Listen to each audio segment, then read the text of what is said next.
मनोज जरांगेंच्या उपोषणाचा आज 7वा दिवस आहे। संभाजीराजे छत्रपती हे आज मनोज जरांगे पाटलांची भेट घेणार आहेत, तर संभाजीराजे मनोज जरांगेंना उपोषण मागे घेण्याची विनंती करण्याचीही शक्यता आहे। मराठा आरक्षणाच्या सगळे अधिसूचनेच्या अंमलबजावणीसाठी मनोज जरांगे पाटलांचं 7 दिवसांपासून उपोषण सुरू आहे। प्रतिनिधी सचिन झिरे आपल्यासोबत जोडले गेलेत, आपण त्यांच्याशी बातचीत करूया। सचिन, खरं तर आजचा 7वा दिवस, काय अंतर्वालीतली परिस्थिती आहे? संभाजीराजे कधीपर्यंत पोहोचणे अपेक्षित आहे आणि ते उपोषण सोडण्याची विनंती करू शकतील अशी परिस्थिती जाणवते का? विक्रांत, सध्या आपण पाहतो की छत्रपती संभाजीराजे हे या ठिकाणी पोहोचलेले आहे अंतरवाली सराटीमध्ये आणि ते मनोज जरांगे पाटील यांची आता भेट घेत आहेत। आपण पाहतो की हे लाईव्ह दृश्य आहेत की या ठिकाणी आता राजे पोहोचलेले आहे ना, ते मनोज जरांगे पाटील यांची भेट घेत आपण पाहिलं की गेल्या 7 दिवसांपासून मनोज जरांगे पाटील हे आमरण उपोषण करत आहेत। त्यांची प्रकृती खालावत चाललेली आहे। अशा परिस्थितीमध्ये आता राजे शिष्टाई करतात का हे देखील पाहणं महत्त्वाचं राहणार आहे, कारण की आपण पाहिलं की मनोज जरांगे पाटील यांनी अगोदरच स्पष्ट केलेलं आहे की मी ही शेवटची आरपारची लढाई असणार आहे, त्यामुळे आता मी मागे हटणार नाही। मात्र आता नेहमी ज्या वेळेस संभाजीराजे या ठिकाणी आलेले आहेत त्यांचा शब्द मनोज जरांगे पाटील यांनी पाळलेला आहे। आता आपण पाहू, आता पुन्हा या मनोज जरांगे पाटील आणि राजेंमध्ये चर्चा सुरू झालेली आहे। नेमके चर्चेमध्ये काय तोडगा निघतो हे पाहणं महत्त्वाचं राहणार आहे। विक्रांत, अगदी खरं आहे सचिन, या चर्चेमध्ये काही तोडगा निघतो का? संभाजीराजे छत्रपती हे नेमकी काय बातचीत मनोज जरांगे पाटलांची करतात हे सगळं पाहणं महत्त्वाचं असणार आहे। मात्र आत्ताच्या घडीला आपण बातमी पाहतोय की संभाजीराजे छत्रपती हे अंतरवालीमध्ये पोहोचलेले आहेत। मनोज जरांगे पाटील यांच्याशी ते बातचीत करतील।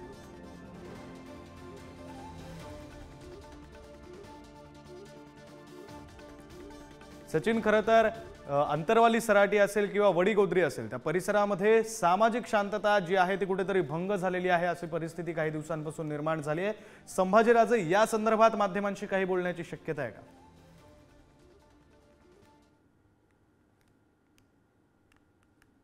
संभाजीराजे जेव्हा ही चर्चा संपेल त्यानंतर त्यावरती काय प्रतिक्रिया देतं हे पाहणं महत्त्वाचं राहणार आहे, कारण की आपण पाहिलं की वारंवार संघर्ष होत आहे आणि हा संघर्ष दोन्ही समाजाच्या कार्यकर्त्यांमध्ये पाहायला मिळत आहे। कुठेतरी याचे लोन इतर ठिकाणी पोहोचू नये, राज्यभरात पोहोचू नये याची खबरदारी देखील घेण्याचं दोन्ही समाजाकडून आवाहन करण्यात आलेलं आहे। या परिस्थितीमध्ये आता संभाजीराजे स्वतः या ठिकाणी आलेले आहेत, त्यामुळे आता संभाजीराजे यावरती काय आवाहन करता, काय यावरती ते मत व्यक्त करता हे पाहणं देखील महत्त्वाचं राहणार आहे। आपण हे थेट दृश्य पाहतो ज्यामध्ये मनोज जरांगे पाटील यांच्याकडून ते माहिती घेत आहेत संपूर्ण ज्या आजपर्यंत 7 दिवसाच्या जो कालावधीत उपोषण झालेलं आहे त्या सर्व उपोषणासंदर्भातली आणि त्यांच्याशी चर्चा करतायत मनोज जरांगे पाटील। आपण आताही पाहू शकतात की ते त्यांना विकनेस जाणवत आहे आणि त्यांची प्रकृती काल खालावली होती मध्यरात्रीच्या सुमारास, त्यामुळं आता ही जी चर्चा आहे दोघांमध्ये सुरू आहे सध्या आणि त्या चर्चेमध्ये नेमकं काय होतं हे थोड्या वेळात स्पष्ट होईल, कारण की चर्चा संपल्यानंतर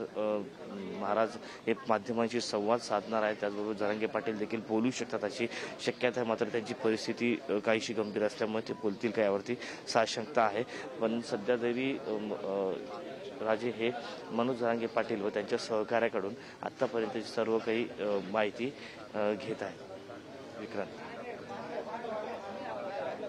अगदी खरं आहे सचिन, तुम्ही ज्याप्रमाणे म्हणताय त्याप्रमाणे संभाजीराजे छत्रपती यांनी ज्यावेळी मनोज जरांगे पाटील यांच्या उपोषणामध्ये शिष्टाई केलेली आहे त्यावेळी ती फळाला आलेली आहे। आज ते शिष्टाई करण्याची शक्यता आहे का? कारण दुसऱ्या बाजूने एक चर्चा अशी सुद्धा रंगते की संभाजीराजे छत्रपती हे ज्या 3ऱ्या आघाडीमध्ये सामील झालेत त्या आघाडीमध्ये येण्याचं निमंत्रण देण्यासाठी म्हणून संभाजीराजे अंतरवालीमध्ये पोहोचले।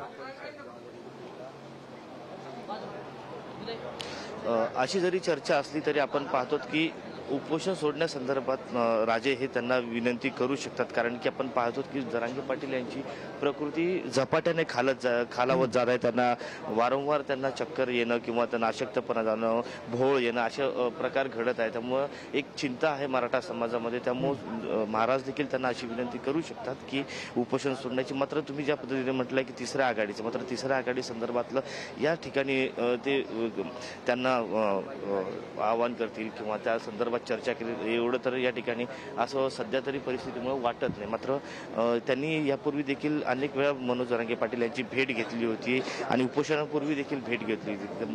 तिसऱ्या आघाडीतल्या काही नेत्यांनी देखील सांगितलं होतं की जरांगे पाटलांनी तिसऱ्या आघाडीत यावं अशी इच्छा व्यक्त केली होती. मात्र ती चर्चा आता या ठिकाणी होते का किंवा त्या संदर्भात काही राजू जरांगे पाटलांना बोलतात का हे तेव्हा स्पष्ट होईल जेव्हा हे दोघांची चर्चा संपेल आणि महाराज या ठिकाणी माध्यमांना संबोधित करतील.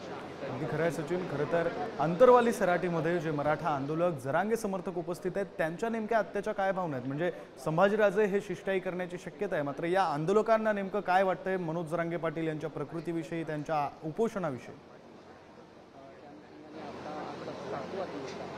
सर्वच या ठिकाणी उपस्थित जे मराठा बांधव यांना वाटतं की मनोज जरांगे पाटील यांनी आता उपोषण करू नये, त्यांनी पाणी घ्यावं, त्यांनी औषधोपचार घ्यावं आणि जो निर्णय असेल मनोज जरांगे पाटील तो समाजाला मान्य राहील. तुम्ही उपोषण सध्या सोडा अशा पद्धतीची मागणी सर्व समाज बांधव करतोय. राज्यभरातून या ठिकाणी मराठा बांधव येतात. प्रत्येकाची एकच मागणी आहे की आता तुम्ही आतापर्यंत अनेक उपोषण केलेत, मात्र आता पुढची भूमिका मनोज जरांगे पाटील यांनी घ्यावी आणि आज घडीला हे उपोषण सोडावे. कारण की लाख मिले तरी चालतील, मात्र लाखांचा पोशिंदा जगला पाहिजे अशा घोषणाबाजी देखील या मंडपात अनेक वेळा आपल्याला पाहायला मिळते. मात्र मनोज जरांगे पाटील आपल्या भूमिकेवर ठाम आहे. माझ्या मागण्या मान्य होत नाही तोपर्यंत मी मागे हटणार नाही. ही शेवटची संधी आहे. त्यानंतर मला सांगायचं नाही की मी कुणाला पाडलं किंवा कुणाला उभं केलं असा इशाराच त्यांनी या ठिकाणी दिला आहे. त्यामुळं आता आपण पाहतो की ही राजे आलेले आहेत, मात्र ते आता त्यांच्यात काय चर्चा झाली ते तर समोर येत नाही. मात्र या चर्चेनंतर संपूर्ण चर्चेनंतर दोन्ही नेते माध्यमांशी संवाद साधणार आहेत. त्यावेळी नेमकं काय घडलं या चर्चेमध्ये आणि उपोषण संदर्भात पुढची भूमिका जरांगे पाटलांची काय असणार आहे हे सर्व स्पष्ट होणार आहे. विक्रांत, अगदी खरं आहे सचिन. डॉक्टरांचं नेमकं मनोज जरांगे पाटील यांच्या तब्येती संदर्भातलं आत्ताचं म्हणणं काय?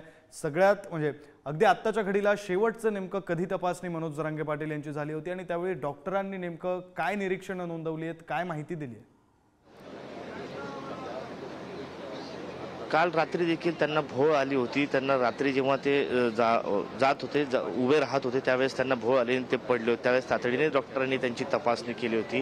कारण की 2 दिवसापूर्वी त्यांना सलाईन लावण्यात आली होती. मात्र त्यानंतर त्यांनी कुठल्याही पद्धतीचे अन्न ग्रहण केलेलं नाही, सलाईन देखील घेतलेलं नाही. पुन्हा त्यांनी आमरण उपोषण सुरू केलं होतं आणि अशा परिस्थितीमध्ये त्यांना वारंवार भोळ येते, चक्कर येते. त्यामुळे कुठेतरी डॉक्टरांनी देखील चिंता व्यक्त केली. त्यांनी तातडीने आता औषधोपचार घ्यावा आणि आमरण उपोषणमुळे त्यांच्या इतर अवयवांना देखील परिणाम होऊ शकतो असं डॉक्टरांचं म्हणणं आहे. त्यामुळे किमान औषधोपचार तरी त्यांनी सुरू करावे अशी मागणी आता डॉक्टरांनी देखील मागणी म्हणता येईल. डॉक्टरांनी इशारा बी दिलेला आहे त्यांच्या प्रकृती संदर्भातले, कारण की त्याची इतर अवयवावर याचा गंभीर परिणाम होऊ शकतो असा इशारा डॉक्टरांचा आहे. मात्र मनोज जरांगे पाटील हे आपल्या भूमिकेवर ठाम आहे. आता आपण पाहू शकतो पुन्हा डॉक्टर हे आता या ठिकाणी आलेले आहेत. या मंचावरती डॉक्टर आलेले आहेत आणि हे डॉक्टर आता त्यांनी ते तपासणी करू देतात का हे देखील पाहणं महत्त्वाचं राहणार आहे. डॉक्टरांचं पथक या ठिकाणी जरांगे पाटलांच्या भेटीला आलेले आहे. त्यांची तपासणी करण्यासाठी हे डॉक्टरांचं पथक या ठिकाणी आलेलं आहे आणि या पथकाला जरांगे पाटील हे तपासणी करू देतात का हे पाहणं महत्त्वाचं आहे. कारण की यापूर्वी पाहिलं अनेक वेळा मनोज जरांगे पाटील यांनी उपचार घेण्यास नकार दिला होता. त्यामुळं त्यांची तपासणी देखील करू दिली नव्हती.